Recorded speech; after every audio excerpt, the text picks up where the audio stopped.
할렐루야. 여섯걸음교회 토요 새벽 예배 오신 여러분을 주님의 이름으로 축복합니다. 오늘도 우리 가운데 주시는 놀라운 은혜가 우리 예배 가운데 있기를 간절히 원합니다. 우리 함께 기도하심으로 예배 시작하겠습니다. 사랑과 은혜가 충만하신 하나님 아버지, 우리 여섯걸음교회가 예배의 처소가 이전하는 가운데 있는데 이 가운데도 예배가 멈추지 않도록 인도하여 주심에 감사드립니다. 이 모든 이전의 과정을 통해서 우리 교회가 더 영과 진리로 예배하는 교회 공동체가 될 수 있도록 은혜를 더하여 주옵소서. 이전을 위해 또 필요한 재정이 있습니다. 또 우리가 감당할 수 있을지 또 오직 하나님을 바라보며 기도합니다. 그리고 하나님의 방법으로 우리에게 채워주실 것을 믿으며 기도합니다. 이 모든 상황 가운데서도 작은 신음에도 응답하시는 주님의 은혜를 경험케 하여 주옵소서. 우리의 영이 더욱 주님 앞에 바로 서기를 원합니다. 주님의 거룩함을 담는 예배 공동체가 되기를 간절히 원합니다. 이 시간에 에스겔 말씀을 통해서 세상의 꿈이 아닌 하늘의 비전을 경험하는 시간 되기를 간절히 원하오며 우리 구주 예수 그리스도 이름으로 간절히 기도하옵나이다. 아멘. 우리 함께 하나님 말씀 보시겠습니다. 오늘 우리에게 주신 말씀은 에스겔 6장 1절에서 14절까지 말씀입니다. 우리 함께 읽겠습니다. 여호와의 말씀이 내게 임하여 이르시되 인자야 너는 이스라엘 산을 향하여 그들에게 예언하여 이르기를 이스라엘 산들아 주 여호와의 말씀을 들으라. 주 여호와께서 산과 언덕과 시내와 골짜기를 향하여 이같이 말씀하시기를 나 곧 내가 칼이 너희에게 임하게 하여 너희 산당을 멸하리니 너희 제단들이 황폐하고 분향 제단들이 깨트려질 것이며 너희가 죽임을 당하여 너희 우상 앞에 엎드려지게 할 것이라. 이스라엘 자손의 시체를 그 우상 앞에 두며 너희 해골을 너희 제단 사방에 흩으리라.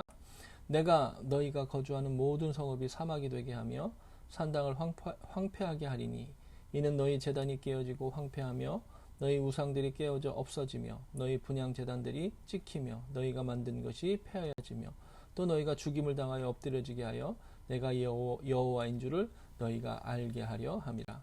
그러나 너희가 여러 나라에 흩어질 때에 내가 너희 중에서 칼을 피하여 이방인들 중에 살아남은 자가 있게 할지라.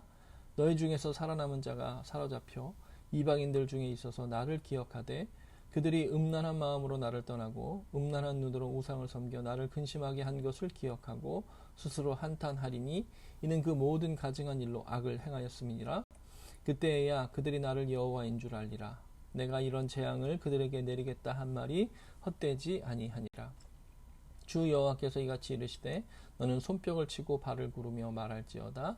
오라 이스라엘 족속이 모든 가증한 악을 행함으로 마침내 칼과 기근과 전염병에 망하되 먼 데 있는 자는 전염병에 죽고 가까운 데 있는 자는 칼에 엎드려지고 남아있어 애워싸인 자는 기근에 죽으리라. 이같이 내 진노를 그들에게 이룬즉 그 죽임을 당한 시체들이 그 우상들 사이에 제단 사방에 각 높은 고개 위에 모든 산 꼭대기에 모든 푸른 나무 아래에 무성한 상수리 나무 아래 곧 그 우상에게 분향하던 곳에 있으리니 내가 여호와인 줄을 너희가 알리라.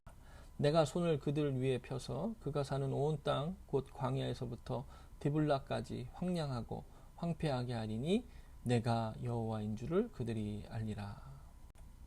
이 기록된 로고스의 말씀이 우리의 심령에 생명력 있는 레마의 말씀으로 새겨지기를 간절히 원합니다.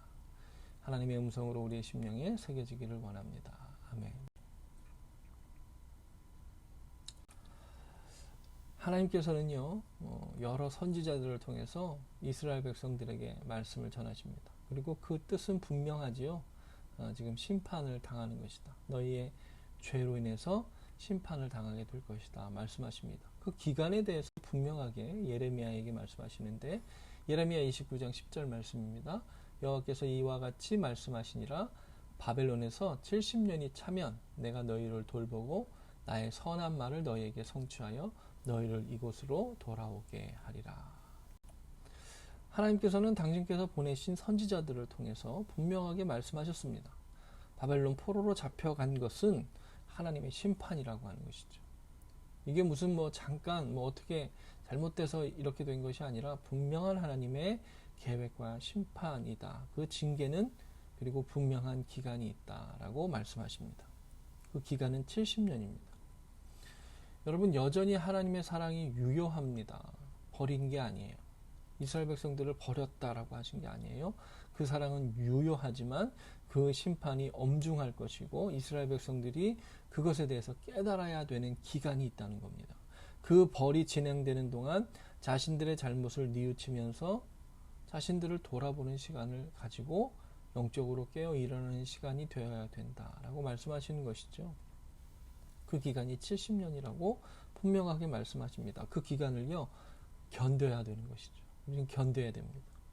하나님께서 말씀하신 기간을 견디는 거, 여러분 그게 진짜 믿음 아닙니까? 이거 진짜 견딜 수가 없어요. 나는 이런 하나님 믿을 수가 없어요. 이거 다 믿음을 저버리는 행위죠.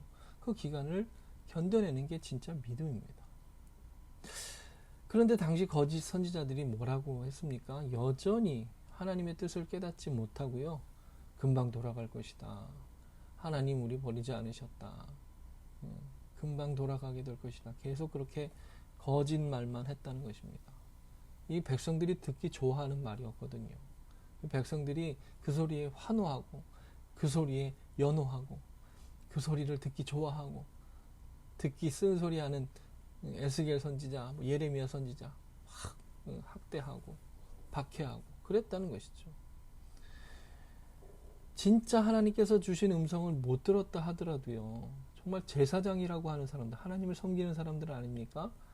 그래도 하나님께 예배하는 자들 아닙니까? 그런데 지금 상황이 이렇게 돌아가면 상황이 이 지경까지 됐으면 좀 흐름을 보고서라도 이거 진짜 하나님의 징계다 이렇게 말해야 되는 게 진짜 제사장 예배하는 자의 모습이어야 되지 않겠습니까? 그런데요 전혀 깨닫지 못하는 것입니다. 왜 그럴까 생각해 보면요, 그 거짓 선지자들이요 영적이지 않았기 때문일 뿐만 아니라 그들이 거짓에 휩싸여 있기 때문에, 거짓의 영에 사로잡혀 있었기 때문이다 라고 하는 것을 바라보게 되는 것이죠. 막 백성들이 듣기 좋아하는 말하면 환호해요. 역시 저 말이 맞아. 하나님의 사람이라면 저런 말을 해야지. 하나님이 사랑이시고 하나님이 능력의 하나님이신데, 우리를 사랑하시는 하나님이 우리를 택하신, 우리는 선민인데 저런 말 하는 게 맞지. 우리를 버리실 리가 없어. 우리 금방 돌아갈 거야. 저런 말 하는 게 정말 은혜의 말씀이지. 우리 심판당한다고 말하는 말은 거짓말이야. 오히려 그렇게 생각했다는 것입니다. 그렇게 사람들이 막 박수 쳐주고 맞장구 쳐주고 인기를 얻게 되니까요, 영이 그냥 가려진 것뿐만 아니라 거짓에 사로잡혀 정말 그 상황도 바라보지 못하는 그런 어리석은 가운데 있게 되더라고 하는 것입니다. 이런 성경의 교훈이 있음에도 불구하고 여러분, 이 시대를 살아가는 우리가 정말 거짓으로 말씀을 전해서야 되겠는가? 두려운 마음으로 계속 말씀을 묵상하게 되더라고 하는 것이죠. 목에 칼이 들어와도 나는 바른 말을 해야 된다. 여러분, 지금 그런 상황은 아니잖아요.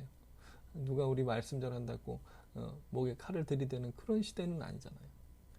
어떻게 보면 말씀을 자유롭게 전할 수 있는 그런 시대를 살아가는데, 이런 시대에 목회자가, 말씀을 전하는 사람이 진리가 아닌 거짓을 선포하는 자가 되어서야 되겠느냐라고 하는 그런 깊은 생각을 하게 되더라고 하는 것입니다.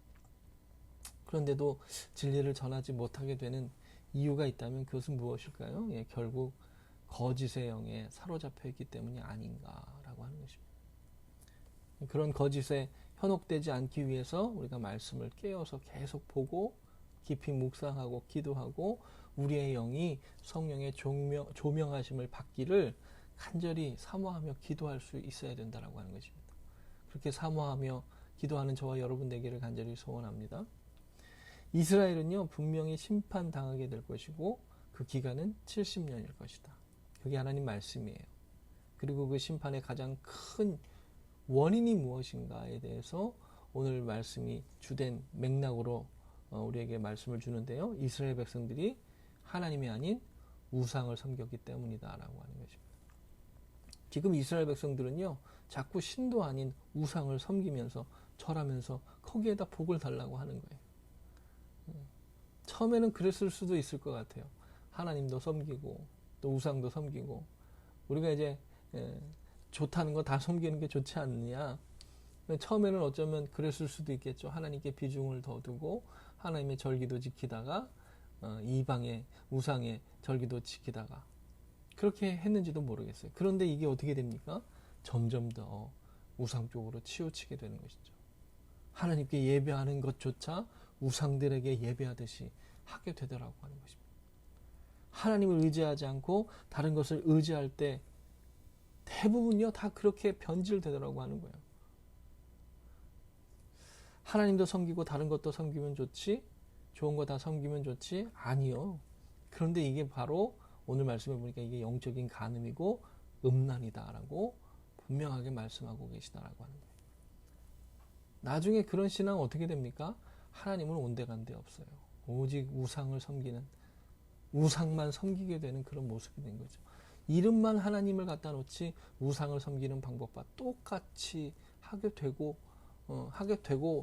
그렇게 되고 말더라고 하는 거예요. 오늘 말씀에 이렇게 말씀하십니다. 인자야, 너는 이스라엘 산을 향하여 그들에게 예언하라. 산이 무슨 죄가 있습니까? 산을 향해서 예언했다. 이 말씀은요, 모든 산당이 모든 지역의 모든 산에, 거의 이스라엘의 모든 산에 산당이 있었다라고 하는 것을 의미하는 거예요. 산당이 정말 많았다는 거예요. 산이 잘못해서가 아니라 이스라엘 백성들이 그 산에다가 산당을 지어놓고 거기에 절하는 모든 행위가 잘못된 것이다. 근데 그것이 전 지역에 걸쳐져 있었다. 그런데 이스라엘 백성들이 이 말씀을 못 들으니까 이제 산을 향하여 말하라. 산당이 얼마나 많았는지요. 그냥 좀 분위기만 좋고 야, 좀 그럴듯하다. 그러면요 다 거기다 산당을 짓고 우상을 섬겼다는 거예요. 그 모든 산당들의 하나님의 칼이 임할 것이다. 분명하게 말씀하시죠. 거기에는 심판이 있을 것이다. 그러면서요 오늘 말씀에 계속 반복되는 말씀이 있는데 내가 여호와인 줄을 알리라. 이 말씀이 계속 반복되고 있더라고 하는 것입니다. 4절 다시 볼까요? 어떻게 알게 될 것인가? 너희 제단들이 황폐하고 분향 제단들이 깨트려질 것이며 너희가 죽임을 당하여 너희 우상 앞에 엎드려짐을 통해서 하나님이 진짜 하나님임을 알게 될 것이다 라고 하는 거예요. 죽임을 당하고 징계를 받고 엎드려짐을 통해서 그때서야 여호와 하나님이 진짜 하나님 되심을 알게 될 것이다 라고 하는 거죠. 이스라엘 백성들이요 왜 우상에게 절하고 우상을 섬겼을까요? 잘 먹고 잘 살기 위해서 그러지 않았을까요? 잘 살게 해달라고, 잘 살게 해달라고, 오래 살게 해달라고, 건강하게 해달라고, 멋들어지게 살고 떵떵거리고 살고 싶어서 우상에게 절하고 섬기지 않았겠습니까? 그런데 그 모든 것들 앞에서 무너질 거라고 하는 거예요. 그 앞에 엎드려질 거라고 하는 거예요. 그러면서 깨닫게 되는 것이죠. 이 우상이 쓸데없는 것이구나. 그게 죽는 순간이 돼서야 알게 될 것이다라고 하는 말씀이에요. 얼마나 두려운 말씀입니까? 죽음이 닥쳐서야 이게 아니었네 이렇게 깨닫게 된다라고 하는 것이죠. 얼마나 안타까운 말씀입니까? 또 이렇게 말씀하십니다. 너희 중에 살아남은 자가 있을 거라는 것입니다. 이런 심판 중에 살아남은 자들이 있는데 이 모든 되어진 상황을 보고 우상은 아무것도 아니었구나. 하나님이 진짜 하나님이셨구나 라고 하는 것을 고백하는 것을 통해서 진정한 여호와 하나님이 누구이신가를 알게 될 것이다 라고 말씀하고 계시는 것입니다. 이게 우리가 영적으로 간음한 것이구나. 우리가 음란한 마음으로 하나님을 떠나고 음란한 눈으로 우상을 섬겼구나 하고 깨닫게 되고 결국에는 오라 통제로다 하며 한탄하고 땅을 치며 후회하게 될 것이다 라고 말씀하고 계시는 것이죠. 결국에는 심판을 받고 나서야 깨닫게 된다는 겁니다. 또 이렇게 말씀하세요. 주 여호와께서 이르시되 너희는 손뼉을 치고 발을 구르며 말하는데 이것이 칼과 기근과 전염병 이 삼중고로 인해서 다 망하게 된다는 거예요. 칼과 기근과 전염병으로 모두 망하게 될 것이다. 이 칼과 기근과 전염병 이 삼중고는요 바로 하나님의 진노하심으로 내리는 징계다라고 하는 거예요. 오늘 말씀을 보니까 하나님께서 이 말씀을 에스겔 선지자에게 전하는데 손뼉을 치고 발을 구르며 말하라고 말씀하고 계세요. 이게 맞는 비유인지 모르겠지만 여러분 우리가 함께 이해하기 위해서 이 모습을 제가 한번 이 사진을 한번 가져와 봤습니다. 예전에 남대문 시장 같은 곳에 가면요 물건을 팔기 위해서 이렇게 물건을 쌓아놓고요 한 분이 그 위에 올라갑니다. 높은 곳에 올라가서 박수치고 발을 구르면서 골라 뭐 이렇게 얘기하면서 사람들을 이목을 집중시키면서 했죠. 이게 뭐냐면요, 이 말씀을요 많은 사람들이 주목하여 듣도록 전하라고 하는 거예요. 이 말씀을 그냥 조용히 전하는 게 아니라 정말 모든 사람이 들을 수 있도록 전하라고 하는 것입니다. 오늘 이 말씀에 주목하는 저와 여러분 되기를 간절히 소원합니다. 여러분, 오늘 우리에게 이 말씀을 읽게 하시는 이유가 무엇일까요? 정말 우리가 이 말씀을 바라봐야 되는 거예요. 누가 하나님이신지. 이 시대가요, 정말 우리가 이 시대를 살아가면서 이 시대의 흐름을 보십시오. 정말 여러 가지 정말 마지막 때의 징조들이 나타나고 있다고 여러 분들이 말씀하지 않습니까? 이런 시대를 살아가면서 정말 우리가 붙잡아야 되는 게 무엇입니까? 여호와 하나님이 누구신지를 알고 그분을 바라보고 그분을 향한 우리의 믿음을 더 견고하게 하며 나가야 되는 그런 시대다라고 하는 것입니다. 내가 여호와인 줄을 알리라. 여러분, 우리가 어떻게 알까요? 첫째로는요, 오늘 우리에게 주신 말씀을 통해서 여호와 하나님이 오직 유일한 하나님 되심을 우리가 깨달아야 된다라고 하는 것입니다. 오늘 이 말씀을 통해서 우리 가운데 있는 모든 우상을 내려놓고 오직 하나님만이 우리의 하나님 되십니다. 유일하신 분이십니다. 그런 우리 하나님을 믿음으로 고백하는 저와 여러분 되기를 간절히 소원합니다. 여러분, 성경 말씀을 깊이 이해하고 이 모든 것이요 역사 가운데 이루어졌다라고 하는 것을 우리가 바라보면요, 이 말씀을 놓칠 수가 없는 거예요. 여러분, 이 말씀을 왜 우리에게 주셨습니까? 이 말씀대로 하나님이 이루어 가시기 위해서 이 말씀을 주신 거예요. 여러분, 그러니까 그 말씀을 붙잡고 살아가는 자가 결국에는 그 목표점에서 하나님의 상급을 받는 자가 될 수밖에 없는 것입니다. 이 말씀을 바르게 붙잡아야 돼요. 말씀을 제대로 모르니까요, 말씀에 나온 죄도 죄가 아니라고 말하는 그런 시대가 돼버리고 말더라고 하는 거예요. 여러분, 문화가 바뀌었어요. 여러분, 문화가 바뀌었다고 말씀이 바뀝니까? 시대가 달라졌으니까 여러분 말씀을 다르게 해석해야 됩니까? 여러분, 분명히요 성경에 문화의 범주에 속하는 부분이 있습니다. 여러분, 그러니까 우리가 그것을 묵상해야 하는 부분이 분명히 있어요. 말씀 문화적인 범주 안에 있는, 그래서 그것을 감안하고 묵상해야 되는 말씀이 분명히 있어요. 하지만 여러분, 죄와 관련된 것들을 우리가 시대가 달라졌으니까 죄가 아니라고 말할 수 있다? 여러분, 이것은 말도 안 되는 것이죠. 여러분, 이거 하나님을 놓치는 겁니다. 그것은 정말 하나님이 하나님 되심을 부인하는 결과다라고 하는 것을 우리는 깨달아야 된다라고 하는 것입니다. 여러분, 오늘 우리에게 주신 이 말씀을 통해서 여호와 하나님이 오직 유일한 여호와 하나님 되신다. 그리고 그렇게 믿음으로 고백할 수 있는 믿음을 가지는 저와 여러분 되기를 간절히 소원합니다. 두 번째는요, 징계받기 전에 하나님이 하나님 되심을 깨달아야 된다라고 하는 것입니다. 여러분, 그런 말 아시죠? 맞고 할래, 그냥 할래. 맞기 전에, 그죠? 하나님 쫓을 줄 알아야 돼. 정말 징계받기 전에 우리의 모든 주권을 하나님께 드리고, 하나님 저를 이끌어 주십시오. 하나님, 나의 모든 결정권과 주권을 주님께 드립니다. 그렇게 되는 저와 여러분 되기를 간절히 소원합니다. 그런데요, 그게 잘 안 돼요. 그게 잘 안 되더라고 하는 거예요. 정말 이상하게 그게 안 됩니다. 내 결정권을 다 하나님께 드리고 그냥 인도하심 따라가면 되는데, 이게 얼마나 쉬운 방법이에요. 그런데 그게 잘 안 되더라고 하는 거예요. 여러분, 첫 번째는요, 악한 영의 방해가 있기 때문이에요. 우리의 죄성이 남아 있어서 여러분, 우리의 죄성을 자꾸 건드리는 거예요. 우리의 육신의 욕구가 있잖아요.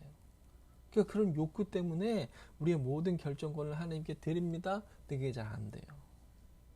우리를 그냥 그렇게 하나님께 모든 주권을 내어드리도록 내버려 두지 않더라고 하는 거예요. 그래서요, 사실 징계가 필요해요. 징계가 없으면 사생아죠. 그죠? 하나님의 자녀가 아닌 거예요. 그래서 사실은 우리의 힘으로는 돌이킬 수 없기 때문에 징계가 필요한 거예요. 그래서 사실 징계를 받고서라도 여러분 깨달으면 그게 이 은혜다라고 하는 거예요. 그런데 이스라엘 백성들을 보세요. 지금 징계를 받고 있잖아요. 포로로 잡혀갔잖아요. 그런데도 깨닫습니까? 못 깨닫습니까? 못 깨닫더라고 하는 거예요. 사랑하는 성도 여러분, 우리는 평소에 잘 깨닫고 있습니까? 여러분, 맞기 전에 맞고 할래, 그냥 할래, 맞기 전에 하나님 쫓고 있습니까? 아니요. 정말 우리의 삶에 하나님이 주시는 징계가 있는데 우리는 정말 그 징계를 통해서라도 하나님을 깨닫고 있느냐 하는 것입니다. 사랑하는 여섯걸음교회 성도 여러분, 오늘 말씀을 통해서 그리고 기도함을 통해서 우리의 삶에 있는 모든 상황들을 통해서 여호와 하나님을 바라보고 여호와 하나님을 깨닫고 우리의 심령 가운데 여호와 하나님을 붙잡는 저와 여러분 되기를 간절히 소원합니다. 세 번째로는요, 예배를 통해서 성령 충만해져야 된다라고 하는 거예요. 여러분, 영적으로 깨어 있어야 돼요. 우리가 이 시대를 살아가면서 우리가 정말 여호와 하나님만 우리의 하나님 되신다라고 하는 것을 붙잡고 살아가기 위해서는 어떻게 해야 됩니까? 영적으로 깨어 있어야 돼요. 영적으로 깨어 있으려면 어떻게 됩니까? 성령 충만해져야 돼요. 그 성령의 조명하심으로 깨닫게 하셔야지만 이 어두운 시대에서도 우리가 밝게 하나님을 바라볼 수 있는 거예요. 우리의 심령에 깨닫게 해주시는 성령님의 감화 감동을 통해서 하나님이 유일한 하나님 되심을 우리가 깨달아야 된다라고 하는 것이죠. 우리의 예배는 그런 예배가 되기를 소원합니다. 여러분, 예배 가운데 뭐가 있어요? 찬양하죠. 찬양하면서 깨달아야 되는 거예요. 우리의 마음의 심령이 열려져야 돼요. 또 말씀을 들으면서 우리의 심령에 하나님의 음성이 새겨져야 돼요. 이 기록된 로고스의 말씀이요, 우리의 마음에 하나님의 음성으로 새겨져야 되는 거예요. 생명력 있는 말씀으로 새겨져야 되는 거예요. 그러면서 기도하면서 우리가 그렇게 하나님을 바라보게 되고, 이 모든 것이 집약되어 있는 예배를 드리면서 우리가 여호와 하나님이 유일한 하나님 되신다라고 하는 것을 깨달아야 된다라고 하는 거죠. 그런 예배를 드리는 저 여러분 되기를 간절히 소원합니다. 여러분, 우리가 그렇게 예배하는 가운데에 하나님이 오직 유일한 하나님 되신다, 그걸 깨닫고요, 다시 그 예배를 통해서 어떻게 됩니까? 하나님의 은혜가 너무나도 필요합니다. 다시 하나님께 경배와 찬양을 올려드리고 다시 하나님이 그런 믿음에 고백하는 자들에게 또 뭐가 내려집니까? 하나님의 은혜가 또 그 자리에서 내려지는 거예요. 이런 예배를 드려야 돼요. 예배를 통해서 하나님을 깨닫고, 그래서 우리가 그 하나님을 깨달음을 통해서 갈망함으로 다시 하나님께 나아가고, 그렇게 하나님께 나아가니까 하나님이 어떻게 해요? 그 갈급한 심령에 하나님의 은혜의 담비를 부어주셔서 그 갈급함이 채워지는 예배. 우리가 너무 형식에 얽매여서 형식적인 예배를 드리느라 성령의 임재도 못 느끼고 예배 드리고 있는 것은 아닙니까? 우리가 그래서는 안 된다는 거예요. 또 너무 방만해가지고요, 감정에만 치우쳐가지고 결국에는 성령의 인도하심을 제대로 못 느끼고 예배가 너무 혼자스럽게 되는 것은 그래도 안 되겠죠. 여러분, 성령님이 진짜 우리 가운데 임재하시면요, 우리가 마음을 다해 드리는 예배를 통해서 우리가 뜨겁게 되어지지만 부르짖어 기도하는 중에도요, 전혀 혼잡스럽지가 않습니다. 여기저기 뜨겁게 기도하는데 그 기도 가운데 흐름이 분명히 있어요. 그리고 그 가운데 또 찬양이 있고 또 한 분 하나님의 한 분 성령님이심을 우리가 다 그 안에서 예배하면서 느낄 수가 있는 거예요. 우리가 그런 예배를 통해서 뜨겁게 되지만 다시 그 안에서 또 질서를 부여하시면서 또 우리를 깊은 영적인 자리로 인도하시는 것을 경험하게 되는 것이죠. 우리가 예배가 그렇게 돼야 돼요. 한 시간 정해진 대로 뚝뚝뚝뚝 예배하고, 물론 형식이 필요하죠. 그러나 그 뚝뚝뚝 예배 드린 가운데 성령의 뜨거움을 못 느낀다면 어떻게 되겠습니까? 오늘 우리 기도하면서 우리의 영의 눈이 띄어지는, 그래서 여호와 하나님이 유일한 하나님이심을 입술로 고백하는 그런 저와 여러분 되기를 간절히 소원합니다. 그리고 입술로 고백하는 것에서 그치지 않고 우리의 마음의 중심으로부터 고백하게 되는 예배를 드리는 저와 여러분 되기를 간절히 소원합니다. 그렇게 되면요, 그런 고백이 있는 예배를 드리면 어떻게 될까요? 우리의 삶이 바뀌는 거죠. 그 고백이 예배 안에서 드려지고 우리의 심령 가운데 그 고백이 새겨지면 삶 전체가 그런 고백으로 채워지게 된다라고 하는 거예요. 그게 여섯걸음 교회가 추구하는 예배다라고 하는 거죠. 고백이 있는 삶, 돈이 하나님이 아니다. 우리 하나님이 모든 것을 주관하신다. 명예가 하나님이 아니다. 나는 낮아져도 된다. 하나님이 높아지시면 된다. 권력, 그것도 다 하나님이 주시는 것이다. 이 세상에 그 어떤 우상적인 것도 절대 하나님이 아니다. 오직 여호와 하나님만이 유일한 하나님이시다. 그분이 모든 것을 주관하시고 섭리하시고 우리를 선한 목적을 가지고 선한 길로 인도하여 주신다. 그런 믿음의 고백을 하며 살아가는 성도님들 되시기를 간절히 바랍니다. 그러면요, 우리의 삶에 하나님의 영광이 드러나게 된다는 겁니다. 정말 이 세상에 있는 모든 우상적인 것 다 하나님이 아니다라고 고백하는 삶, 우리의 삶을 통해서 그것을 드러내는 삶, 입술로만 고백하는 것이 아니라 삶으로 증거해내는 삶, 그런 삶을 통해서 분명히 하나님의 역사하심이 있다라고 하는 것입니다. 그런 믿음의 고백을 하며 믿음의 열매를 맺으며 살아가시는 우리 사랑하는 성도님들 되시기를 다시 한번 주님의 이름으로 축원을 드립니다. 기도하시겠습니다. 사랑과 은혜가 충만하신 하나님 아버지, 우리에게 주신 이 귀한 말씀을 통해서 우리 여호와 하나님이 오직 유일한 하나님 되심을 다시 한번 바라보게 하시니 감사드립니다. 또 혹여 우리가 여전히 깨닫지 못하는 상황 가운데 있을 때라도 우리를 사랑하셔서 우리에게 주시는 고난을 바라보며 주님을 깨닫게 하시는 그런 주님의 은혜가 있음을 믿음으로 고백합니다. 무엇보다 성령께서 우리에게 충만히 임재하여 주셔서 우리의 어두운 눈을 밝혀주시고 내 마음을 정결케 하여 주시사 우리의 삶의 모든 우상을 깨어버리고 오직 하나님만 의지하며 살아가는 삶이 될 수 있도록 은혜를 더하여 주시옵소서. 우리의 삶이 그런 하나님을 고백하는 삶이 되기를 원합니다. 우리의 삶을 통해 하나님의 영광이 드러나게 되기를 간절히 원합니다. 주님, 우리의 삶에 그런 믿음의 열매가 가득하게 하여 주시고 삶의 고백을 통해서 에스겔 선지자처럼 우리의 행동, 언어, 몸짓으로도 주님을 드러낼 수 있는 그런 믿음의 사람으로 살아가게 하여 주옵소서. 우리가 주님의 선한 인도하심 가운데 있음을 경험하며 믿음으로 승리하는 6걸음이 될 수 있도록 우리를 인도하여 주시옵소서. 우리 구주 예수 그리스도의 이름으로 간절히 기도하옵나이다. 아멘. 우리 기도 제목 나누겠습니다. 우리에게 주신 이 말씀을 통해서 여호와 하나님이 유일한 하나님 되심을 깨닫고 살아가게 하여 주옵소서. 그렇게 기도하면 좋겠습니다. 징계를 통해서라도 납기 전에 우리가 깨달으면 좋겠지만 참 우리가 연약하죠. 그래서 징계를 통해서라도 고난 가운데서라도 하나님 되심을 깨닫는 심령이 되기를 간절히 원합니다. 또 성령 충만한 예배를 통해서 하나님께 모든 영광을 올려드리는 예배자, 또 그런 삶을 살아가는 자 되게 하여 주옵소서. 우리의 삶이 하나님을 드러내며 고백하는 삶이 되기를 간절히 원합니다. 6걸음 교회 예배가 그렇게 뜨거운 가운데서도 질서가 있는 예배가 되게 하여 주옵소서. 예배처소 이전으로 인해서 채워져야 될 모든 여러 가지 필요한 것들이 있습니다. 하나님께서 하나님의 방법으로 예배하여 주신 줄로 믿습니다. 함께 기도해 주시기를 부탁을 드립니다. 자유롭게 기도하시다가 돌아가시겠습니다. 예배를 마치겠습니다.